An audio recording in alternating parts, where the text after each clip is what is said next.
Welcome to another CEO Wisdom podcast. We have Jennifer Estevez with us.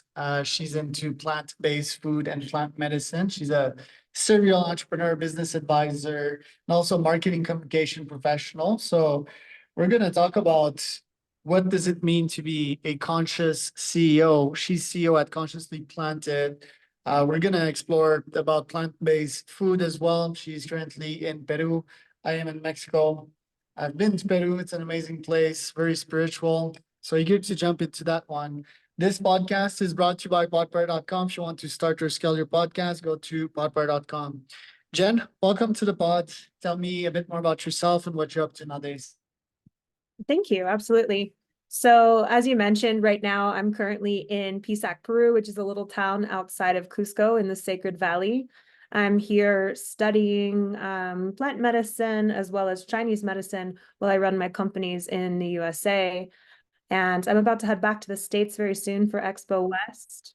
Right now, my main focus in terms of my companies is working on building my company Consciously Planted, which is an advisory firm for plant-based sustainable businesses. And there we're working with some really incredible alternative protein companies, alternative dairy companies, and things of that nature, adaptogenic beverages, etc. So really excited to be here and dive more into it. So I see you were a sommelier, you were a bartender when you started your career. What had you shift from that to being an entrepreneur? Yeah, it's a fun journey. I've had a very long, winding path. I worked in food and beverage since I was in my teens. And when I was about 21, I moved to San Francisco and I really got bit by the wine bug, so to speak. And so I sat for all of my sommelier exams through the Court of Master Sommeliers. I have my advanced sommelier certificate and I actually sat for my master sommelier a couple of times. And so while I was doing my sommelier certifications, I was working around the Bay Area. I lived there for 13 years, and I worked in many top Michelin-starred restaurants around the Bay Area. And I eventually went from just being a floor sommelier to consulting after I worked a job in sales and really got to know a lot of the top restaurant owners and wine buyers. And so I would support people in creating beverage programs, which eventually turned into restaurant consultation. And then that turned into me consulting on their marketing and PR because I noticed there was a niche that was needing to be filled and supported, and that so many of these food and beverage companies were paying for outrageous marketing communications fees from companies that didn't understand food and beverage at all. And so I ended up working as a marketing professional for a wine and spirits brand and wholesale retailer called D&M Wine and Liquor. And they are based in San Francisco, and they have an incredible selection of Scotch and champagne, if you're into that kind of thing, which I was definitely when I work with them. And yeah, I worked with them for a while and then just continued to consult on other companies and open my first business, which was Vino, a marketing communications company that was specifically targeted towards working with food and beverage brands. And we specialized in wine, of course, working with some really incredible top names in the wine industry. And from Vino, I had the opportunity to also co-found a wine club app called Palette Club. And so Palette Club was a really fun experience and my first, real dip into the startup world. I got to do everything from helping create the custom API and algorithm for the app, buying the wine, creating content, doing the branding, and fundraising as well. And so that really got me into a different part of the business world and the startup world. And from there, again, my connections in food and beverage have really been everything. And I began to get more and more opportunities to consult on startups in the food and beverage world. And so in 2020, I really had to sit with myself and think about what I wanted to do next. And I've been a vegetarian my whole life and a vegan at that point for almost 7 years. And so I decided that I wanted to take the knowledge that I had from startups and take the marketing understanding that I took from Vino and from consulting and create Consciously Planted. And so Consciously Planted has been kind of the genesis of everything that I've been doing, starting from my time as a sommelier. And, the wine industry has always been a home and a big support in everything that I've been doing. And you've worked at various Michelin-starred restaurants. What did you learn in doing so? You learn so many things working in Michelin-starred restaurants or just restaurants in general. One of my favorite restaurants that I worked in, and one of the last ones that I worked in before I really transitioned fully into running my company, and I was still running my company and moonlighting there just because I loved it, was Lazy Bear in San Francisco. And Lazy Bear is a 2-star Michelin restaurant, and they have an incredible wine program, and they do this very fun family style dinner that's very connective. It's more like a dinner party. And, I just learned from restaurants the importance of connecting with people. Wine and food and beverage in general are some of the things that we all share and connect over. And it's very universal. It's a very universal language and a very universal point for creating conversation and opportunities. Even in the business world, it's still something fun that I like to lean on in business meetings and, like to select the wine for people. I can always find the good bargain on the wine list. And, other than that, working in restaurants and working in fine dining, you learn an intuitive understanding of people. You understand the space and, current trends in food and beverage because fine dining restaurants are probably doing it first. And you really just have an interesting point of connection again for people from all walks of life coming in. I've met incredible CEOs and rock stars, and they're just still normal people sitting down at the table. So it creates a great opportunity for connection in so many different ways, and also humility, because in restaurants, there's so many things that can go wrong, and you're there to be of service, and so sometimes you just have to learn how to be quiet, apologize, improvise, and fix things when they go wrong in the most, in the most seamless way possible, especially in fine dining. So it's a great place to learn lots of different kinds of skills. You seem to have gone on a spiritual path or deepen your spiritual practice in the last 2 years. Why did you decided to do that? Well, I would say my spiritual practices have always kind of been in the background and present in a smaller way. I grew up, my family is all into spirituality, but they're also scientists, so they were very pragmatic. And I used to meditate when I was a kid and then just kind of fell off. And in my later 20s, back in 2019, I had just founded Om Vino a few years before. I had founded Palette Club, and that was kind of really where my reconnection with my spiritual path began. I was really burnt out. I was really burnt out. That's one of the other sides of the startup industry. I was just so completely disconnected with myself, my body, and my health. And I left in 2019 to go and do my 500-hour teacher training in Rishikesh in India. And I worked remotely for a month. And so that was really a place for me to reconnect with a lot of tools that I had forgotten, and it helped me to deepen my meditation practice. It helped me to tap into breath work and also movement practices because, if we're not taking care of our body, what really matters? All the things that we're building are going to crumble. And so we can't really show up as an effective leader without self-care and without our wellness practices. We show up better for our team. We show up smarter, fresher, and able to work harder when we do that. And so that was really a lot of why I got into the spiritual path, and coming to Peru in 2021 really helped me to deepen that. And I found a teacher here who, again, studying Chinese medicine with, which is very helpful. And then he also teaches Buddhist meditations. And I have a Buddhist Lama that I actually work with. Every year I choose to work with a nonprofit. And I ended up getting introduced to a Lama called Lama Dorje, who is very wonderful, has great mantras and a big following on Spotify for his mantras and music. And I work for him and I support his marketing communications as well. And it's a good way to study spirituality and just keep balanced. So. Do you feel that the burnout was also because you didn't have like a sense of purpose or a direction back then, or was it like purely physical? Uh, yeah, tell me a bit more about that. It's a great question. I'm actually prepping for a TEDx on business burnout and founder burnout, and this is a really big topic for me.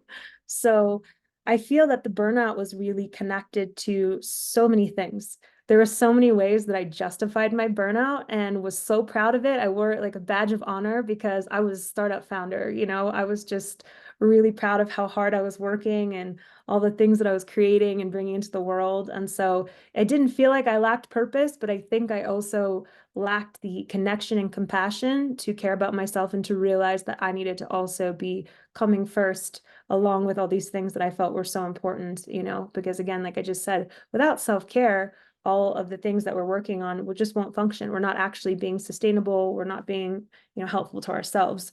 And so the burnout for me was really linked to a lot of ways that I validated myself through my work. I grew up in a family of academics. Everybody in my family has a PhD, an MD, and all of these things. And I decided to go into the wine industry.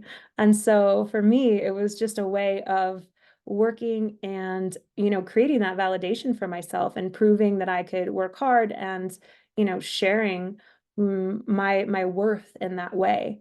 And so I had a really deep process over the last few years around, backtracking that. And again, working and being with Buddhist philosophy and studying spirituality and all these things has really helped me because, I had to sit with, as I was, working in all these different startups, who am I without my work? Who am I without all these things? As I was nurturing my burnout, how can I let go of more of the identity of being busy, of being a busy business person who is successful and, take care of myself and realize how much my self-care and my sustainability is tied into that. So yeah, burnout was just a lot of personal things that I needed to explore that felt really important, leading all the way back to childhood and to all these things that I was told that I had to do. And then just my addiction to work too. That was one thing, it's really easy to get addicted to work and again to validate yourself through that. And so I had to be with myself and tell myself, a different story. Like, what was I going to prioritize and how could I catch myself if I slip back into those habits of burnout? Because it's really easy. I love working hard and I'm naturally a high energy person. So yeah, it's been a process and kind of unbecoming that and really thinking in a non-burnout mindset. What about alcohol? Because you were in wine for quite some time. I also began as a waiter, and I still love wines, but I think that alcohol sort of disconnects you like with reality and kind of prevents you from finding yourself. So did you find that at some point, it was disconnecting you with your true self? Yeah, that's a great question. So in 2020, I sat with ayahuasca for my first time, and I was still, more working primarily in the beverage business. And I realized that there was nothing wrong with alcohol and that plenty of people use it casually for connection. But at the same point, I was using it to turn away from myself. And also, it was disconnecting me from myself on a physical and emotional level. And, it was something that was just a part of being social and that wasn't actually making me happy. And I began to slowly let go of that. I also let go of marijuana at that time. And it really has made a huge difference for me. And, I support everybody wherever they are on their path and how these things work for them. But it just became unnecessary for me. And it wasn't even a hard choice. And it's so funny because I still feel so much connection and so much gratitude to that industry because, like I've shared, it was just a starting point and a foundation for all these beautiful things that I've been able to do. But at the same point, again, I respect wine as a beautiful artisan product when it is. It's totally an art, beverage is totally an art form, fine food is totally an art form. But yeah, it's definitely something that I've diverged a bit from and feels disconnected from the health and wellness goals and the way that I live my life in these days. Talk about plant medicine for some time. I did my annual psilocybin retreat I think 2 weeks ago, and it's so amazing how it disconnects the brain, then reconnects everything back in the right place. It seems you can really go deep in meditations. You can get a bunch of insights that take a while to make sense of, but it's just amazing. To me, it's a fast track to relaxation and preventing sort of burnout because I still impose lots on myself. So I view this as a technology, and a bunch of people still view that as drugs or stuff that gets you high recreationally. Um, what have been your process with plant medicine and how have you been using them to improve as a human being? I have been using plant medicines in so many ways to improve as a human being. What I love about plant medicine is that it is a tool, as you said, a technology and a mirror for us. So many people go see healers, and these healers, sometimes they feel like the healers are the ones that are healing them. But plant medicine allows us to become our own healers, which is one of the most important things. We take away our own power so much. We can't give it to the plants. The plants just create a mirror for us and open the doors to a different kind of perception. And it's really important for us to be able to sit with ourselves. And that's what these plants allow us to do. When I go and sit with plant medicine, I don't get to be the busy CEO. I don't get to look at my phone. I get to be offline, probably in nature or somewhere at least, in a beautiful and peaceful setting. And it is something where I take time to sit with myself and I think about the things that, sometimes I don't want or make space to think about in my everyday life. It's led me to a new level of consciousness and a new level of connection with my body and understanding of how my mind and body are connected. Plant medicine helped me especially to understand how I store trauma in my body and to really clear that out. In 2020, when I sat with plant medicine for the first time, again, I was feeling a bit lost and it was a stressful, hectic time. And in the beginning of pandemic, when the lockdown happened, I had a back injury that happened literally days before the before the lockdown happened. It was a 20 millimeter disc bulge in my L5, which if you know anything about backs and spines, that's pretty huge. And I was supposed to get surgery for it. And I sat for plant medicine, and the medicine told me, no, you need to deal with these things, these emotions that you're not dealing with. This is you caring too much for other people. Do you wonder why your back hurt? Why do you wonder why it's not, you're not working for you anymore? And I continued to work with plant medicine and really reinvigorate my personal practices again, just more deeply because I'd been a little off track. And I healed it without surgery. And, it's one of those things. I've seen so many people heal from plant medicine in ways that are, miraculous, but also, unsurprising because it's all in our mind. So much of the disease and illness that we carry in our body and mind is from, things that we suppress or repress. And I feel with plant medicine, we can't not sit with those things and not see those things. It's just a way of seeing ourselves. Plant-based medicine, plant-based food.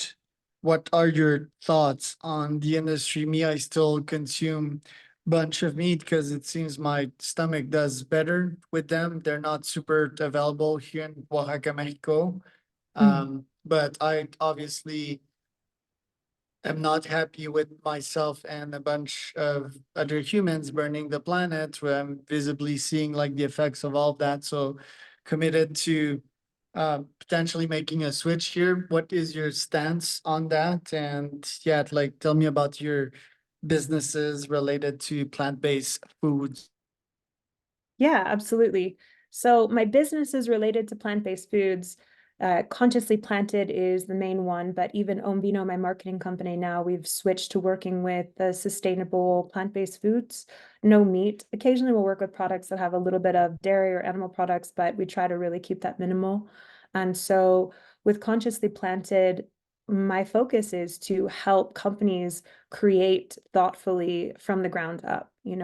We want them to have a strong foundation because if you, plant the seed for a company and water it and grow it in a way that makes sense, you're going to have more success with bringing the company from startup to exit. There's so many companies, especially in the plant-based space, especially in the sustainable space, especially in mission-driven nonprofit space, where people have a dream and mission, vision, and values, but they have zero business savvy. And that in of itself is not actually sustainable. And it's not going to be a long-standing thing. And we want to make companies that are truly making an impact on the world. Like, for example, we're working with a vegan carrot locks company right now called Love Locks. Super cool product. And it's made with sustainable packaging, upcycled carrots, and has an omega-3 profile similar to actual salmon. And so we want to build products, exactly. We want to build products that, are creating solutions that are replacing the outdated products and services that aren't serving us, like meat. From a foundational standpoint, I get that not everybody is going to align with the ethics of not eating meat, which that's okay. Again, everybody has their own journey and their own understanding of ethics. But from an environmental standpoint, we really need to make a shift because our planet is in trouble from pollution and from the meat and dairy industry as a whole. It's a very unhealthy thing for our planet. And so it's really important that we make that shift and at least try. Like, if I could say one thing to people, if you can avoid meat 4 days a week, great. If everybody did that and we had, 4 days a week where we did not eat meat, our planet would not be in this trouble. So try there and see where you can go. Right now, plant-based eating is more accessible than ever. And even eating a whole food plant-based diet is even easier than ever. There's lots of resources, videos, and things that show you how to cook and how to make food that's easy, fast, and cheap. So we're running out of excuses not to do that at least a little more than half the time. That could make a big shift. If everybody did that, that would be a huge change in the world very quickly. And so that's my advice on a smaller level. And then, thinking about our health, I always tell people there's three parts to it. There's ethical, there's environmental, and then there's the health reasons, right? And so for our personal health, there's so many different benefits to eating plant-based. And, I've had very few health problems my entire life. I've been vegetarian my whole life. I've been vegan my whole life. Many people like to ask where I get my protein. We really need less of it than we think, and it also is very abundant in plant-based sources. You just have to be thoughtful in how you're eating, which we should be doing anyways. There's so many processed foods out there. People sometimes think of plant-based eating as so many processed foods, and in reality, it's not. I eat primarily whole food plant-based, and I'm very healthy. I'm in my mid-30s. I don't really have many wrinkles or gray hairs, and I think I'm doing okay. And so with that said, again, from a health perspective, there's so many chemicals in meat. There's so many chemicals in dairy. And the less that we eat those things, the better it is for our body. If you have these things every once in a while, that's not the problem. Eating it all the time and making it a staple of our diets is a problem. And something that everybody should know and should think about is the US. The reason that meat is so cheap and dairy is so cheap in the US and plenty of other places because it's subsidized by taxpayer dollars. So you're paying for these to be subsidized so these prices can be affordable. And this is why, plant-based food is a little more expensive, but you're also paying for big agricultural products that are polluting. And again, there's lots of chemicals in there. There's lots of hormones, antibiotics, and all of those things, even on the level of, many organic products. There's also a lot of misinformation and money going into advertising for meat that, makes it look like it's a winning proposition just to try to keep these companies going, but it's not. And so just think about that when you're purchasing and, start small again. Eat less, try to shift, and don't be hard on yourself. Just continue to realize that every time that you do make a shift, even if it's small, it's better for the planet. And that's what's important. Thank you so much, Jen. Where can people find out more about you? You should check out my website, which is jenestevez.com. I do offer some personal coaching, but you can find links to all of my websites and all of my different projects and things that I'm working on there. So I hope to see you soon and stay in touch.